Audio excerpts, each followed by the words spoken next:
What would happen if Russia and Japan went to war? That is the fascinating scenario we'll be unpacking in this video.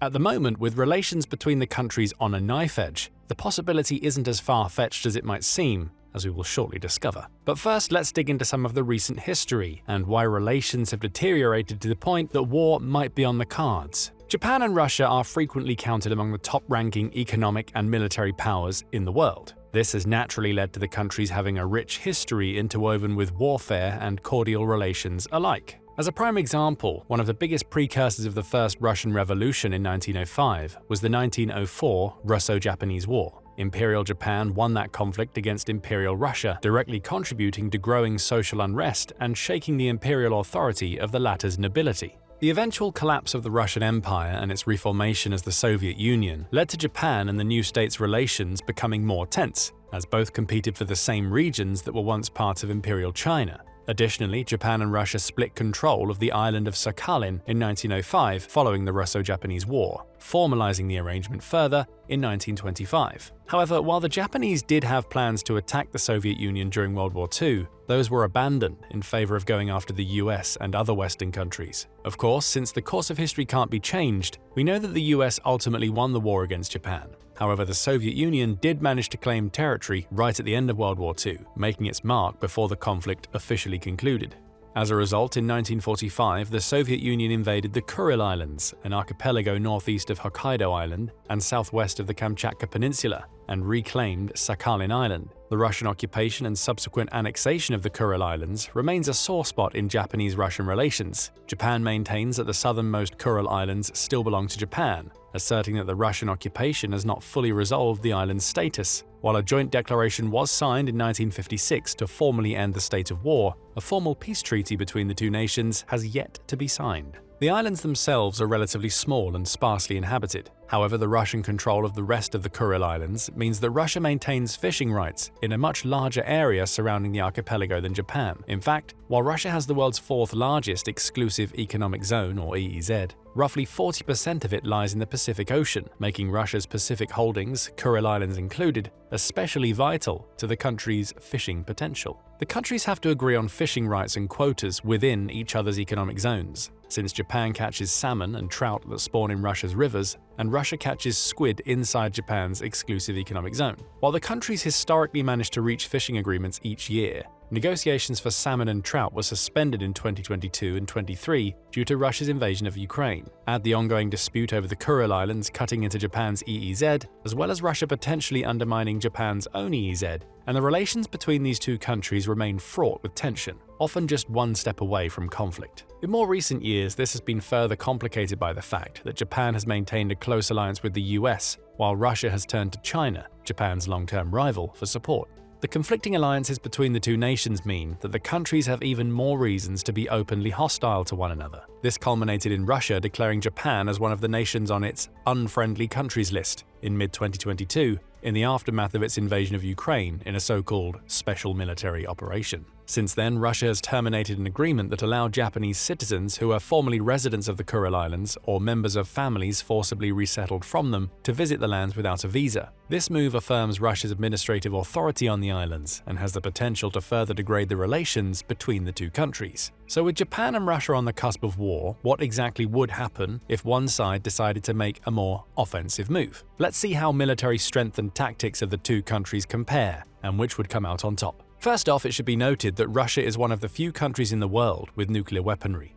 but the same can't be said for Japan. This is especially concerning for Japan as the latter is the only country that has actually experienced having nuclear bombs dropped on it when the US attacked the cities of Hiroshima and Nagasaki at the end of World War II. Russia's security policies heavily emphasize and even favor a full nuclear response should the country's security be sufficiently threatened. As Russian President Vladimir Putin himself put it when the nuclear policy was reviewed for the second time in 2024, Russia could use nuclear weapons against a critical threat to the country's sovereignty. This is an unhelpfully ambiguous phrasing, which showcases that Russia can theoretically respond with nuclear weapons, even if the aggressor is using conventional warfare. While this might mean that Japan trying to invade Russia's Pacific holdings or the Far East could result in nuclear war that spirals out of control, in actuality, Russia's response is likely to be limited to conventional warfare. While Russia does have a large military presence, because this is primarily meant to create a deterrence against NATO in its west, the country's military defense systems in the Far East are comparatively smaller. As such, when discussing a potential conflict between Japan and Russia, it might be best to stick to the relative sizes of the nation's fleets in the area. For Japan, this is the country's entire fleet,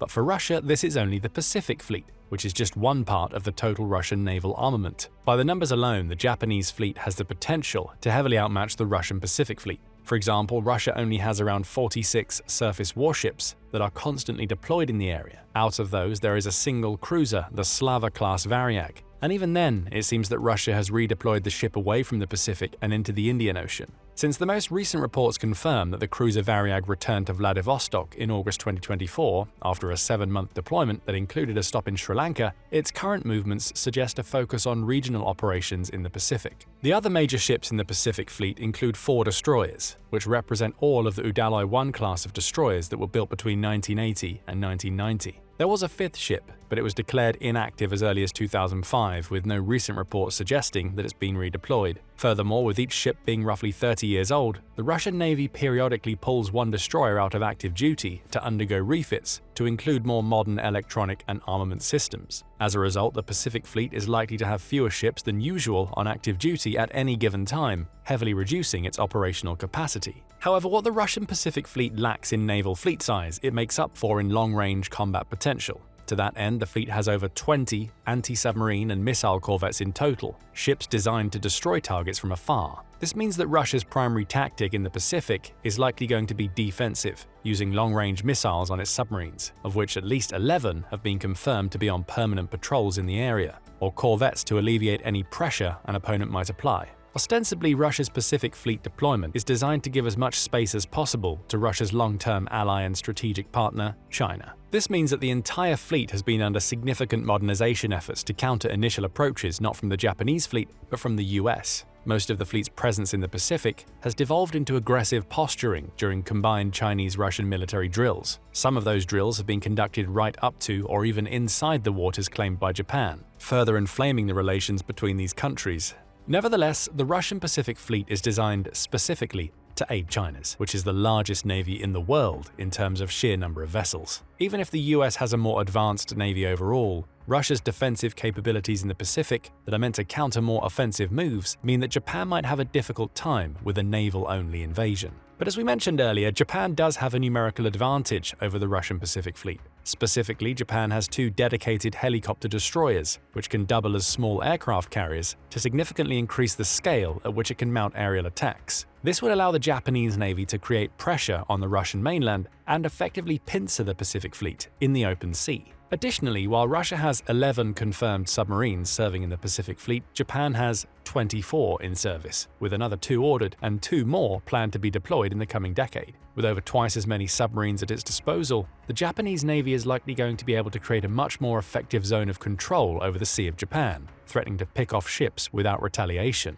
Why is that important? While the Sea of Japan is likely going to be the first staging ground for a potential Japan-Russia war. If no other country joins the conflict, which we'll cover a bit later, Japan will likely seek to immediately control the area surrounding Hokkaido, which includes the contested Kuril Islands. To accomplish that, the natural target for a Japanese strike would be the headquarters of the Russian Pacific Fleet Command in Vladivostok, in the Russian region of Outer Manchuria. Vladivostok is the most strategically important city in the Russian Far East, serving as a critical base for Russia's Pacific Fleet and extending its military presence into the Sea of Japan. The city is well defended, equipped with some of Russia's latest air defense systems, and plays a central role in maintaining control over the region. At the same time, recent reports highlight efforts to bolster defensive positions in Chukotka, an equally vital area in Russia's northeastern frontier. Chukotka's strategic significance lies in its location just 55 miles from Alaska at the narrowest point of the Bering Strait.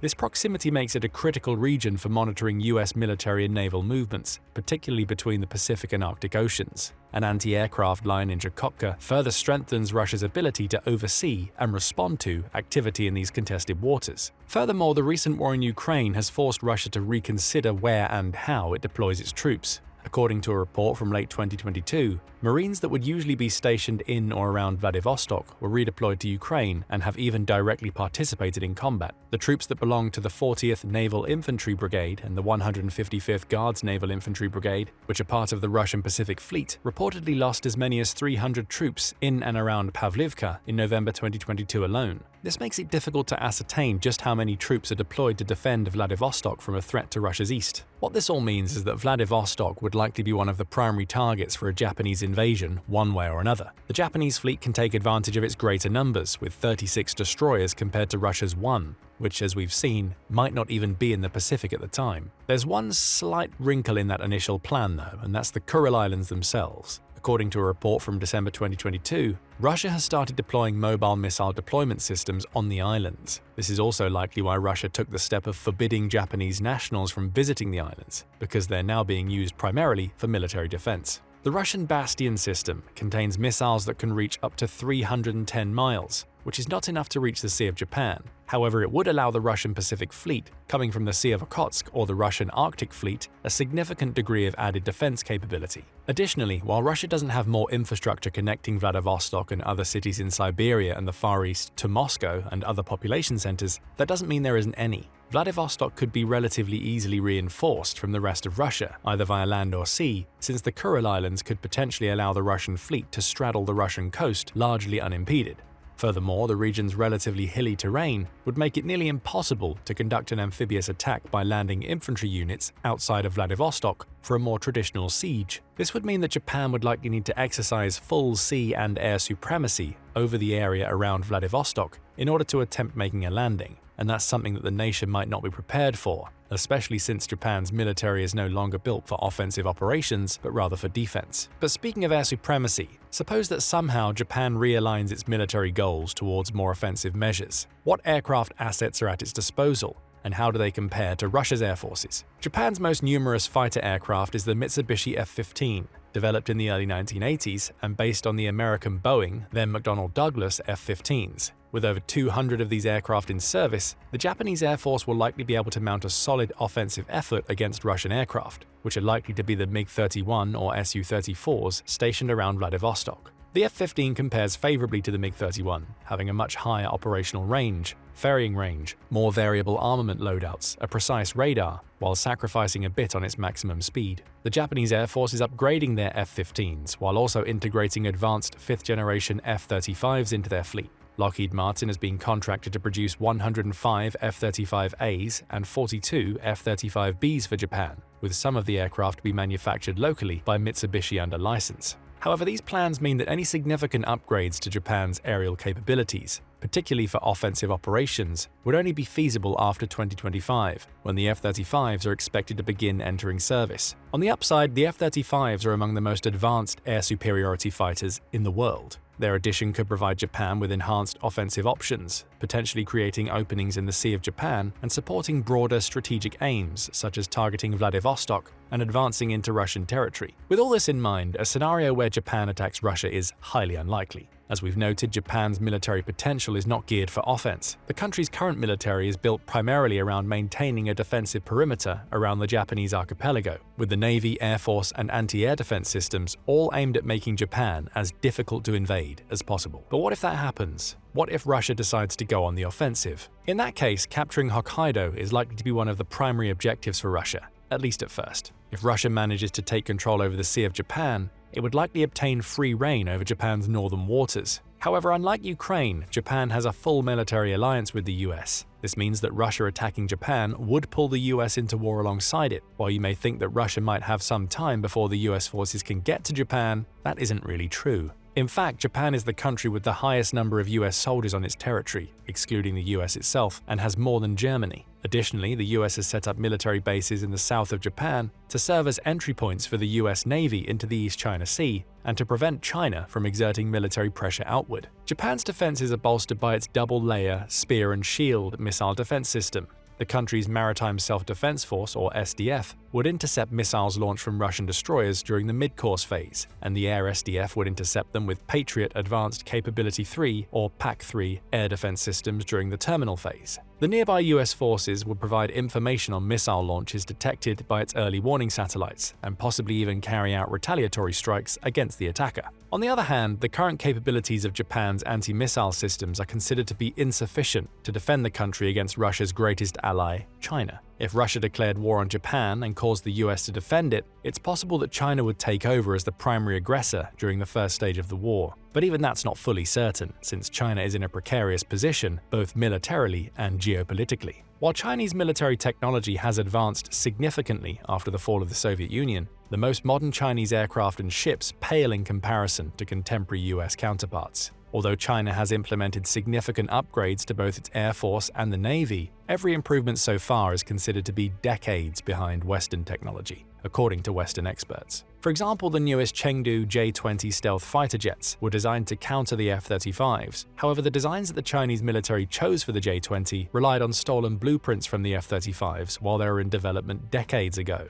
along with reverse engineering an F-117 that fell in Kosovo in 1999. With the F-117 having a pretty old stealth and radar system, it's assumed that the J-20 doesn't actually have any sort of parity to modern aircraft from the US in terms of stealth. Furthermore, the J-20 has undergone a few engine redesigns to improve its capabilities, indicating that the design wasn't quite where China wanted it to be, up to Western standards. But why are we discussing the J-20s? It's simple. Russia's military technology, at least when it comes to electronic warfare, Air Force and Navy, is thought to have fallen significantly behind that of China. And if China can't produce an aircraft that can give the F-35 a run for its money, then Russia most likely will never be able to. This is further emphasized by the fact that the Chinese military budget is the second highest overall in the world, at around $231 billion in 2024. This is roughly a third of the US military budget for the same year, but the Russian budget before the invasion of Ukraine was only somewhere around $60 billion. Simply put, the Russian Air Force likely won't have enough modern airplanes to seriously pressure Japan's defensive systems. This is precisely why a war between Russia and Japan would likely be a smaller conflict within the scope of a larger US-China war. In this scenario, if neither side immediately presses the button to launch nuclear missiles, the US and its NATO allies will be up against China, with US allies such as India, Australia, South Korea, and Japan serving as auxiliary forces. On the other side, China's major military allies, especially those geographically close to it, consist of only Russia and North Korea, and the latter's military technology is years behind Russia's, let alone the West. As such, Russia doesn't have an effective way to wage war on Japan, as doing so would inevitably drag China into a greater conflict against the US. China's current trade beyond the Indo-Pacific and Central Asia is primarily conducted through the Strait of Malacca. In the event of a war between China and the US and India, the latter two countries would likely be able to completely cut off Chinese naval trade routes, effectively blockading China economically from its major trading partners.